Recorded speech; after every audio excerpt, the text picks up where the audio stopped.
Selama tinggal di panti, aku tetap melanjutkan hobiku membaca. Aku belajar banyak hal dari buku.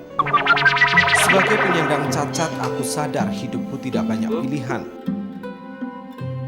Setelah setahun dirawat di rumah sakit, aku sempat tinggal di rumah. Aku senang sebab bisa berkumpul lagi dengan keluargaku di Depok. Namun kondisi rumah yang tidak memungkinkan membuatku harus berpisah lagi dengan keluargaku. Di satu sisi saya ingin mendapat perhatian lebih dari keluarga. Di sisi lain, apa iya saya harus selamanya seperti ini? Saya juga ingin melakukan sesuatu.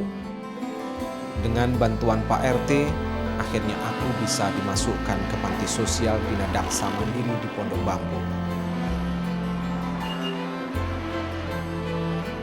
Aku tahu sebenarnya ibuku tidak rela menitipkan aku di sana. Tapi mau bagaimana lagi? Kondisi keuangan kami tidak mencukupi untuk itu. Saya merawat karena ya kalau saya rawat itu biayanya itu dari mana saya? Karena dia harus berobat, ya makannya itu harus teratur. Saya kan kagak bisa ngasih nafkah karena saya sendiri. Ya udah saya urus aja di panti. Selama tinggal di panti, aku tetap melanjutkan hobiku membaca. Aku belajar banyak hal dari buku. Namun aku lebih senang mempelajari bahasa Inggris. Saya suka bahasa Inggris karena saya pernah dengar kalau kunci ilmu pengetahuan itu adanya di bahasa Inggris. Kemampuan bahasa Inggrisku semakin membaik. Maklum, aku sering bergaul dengan orang-orang asing. Mereka memang sering datang ke panti untuk mengajarkan berbagai keterampilan. Dari mereka pula lah pintu rezeki dari Allah terbuka. Ya, aku ditawari sebuah pekerjaan. Mereka tengok ada skill di balik kecacatan saya dan mereka coba bantu saya untuk menyalurkan potensi yang ada. 5 tahun aku menjalani pekerjaanku sebagai public relation di sebuah perusahaan asing. Aku sangat bersyukur atas apa yang telah Allah berikan. Dengan gaji yang lumayan, aku dapat membantu ibuku, bahkan aku pun sempat menabung. Dia nolong saya tuh sebagai anak. Seorang cacat bisa membantu orang tuanya. Saat itu aku yakin dapat terus berkarya di perusahaan tempatku bekerja. Aku bekerja dengan giat karena aku membawa nama orang-orang cacat. Namun apa daya kondisi tubuhku tidak memungkinkan. Dengan berat hati, aku pun memutuskan untuk mengundurkan diri. Semasa saya kerja, semua berjalan baik-baik aja, nggak ada masalah.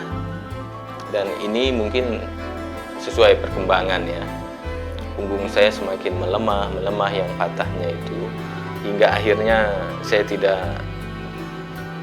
merasa tidak dapat menyelesaikan tugas kantor tepat waktu. Jadi sebelum ditegur, saya lebih baik mengundurkan diri. Sejak awal aku sudah berniat untuk keluar dari panti dan hidup di tengah masyarakat biasa. Aku tahu hal ini tidaklah mudah, namun aku harus mencobanya. Saya hanya menjadikan panti itu batu loncatan untuk tinggal sementara di sana, karena saya punya rencana atau cita-cita yang harus saya penuhi. Saya ingin kembali ke masyarakat dengan skill yang saya miliki. Semula ibuku tidak menyetujui keputusanku untuk hidup sendiri. Tapi aku berhasil meyakinkan beliau bahwa aku mampu. Aku tidak ingin bergantung kepada orang lain lagi. Saya lihat gitu ya mungkin terpukul. Karenanya dia yang ngajar ya saya pikir dia ngontrak rumah sendiri kan saya nggak kasih. Lebih baik di asrama ya tahu dia mau nyendiri juga. Ya saya nggak bisa bilang apa sampai saya nangis lebaran kemarin. Sejak awal aku tahu hidup sendiri berarti semuanya harus kulakukan sendiri. merawat diri sendiri, melakukan pekerjaan rumah pun sendiri.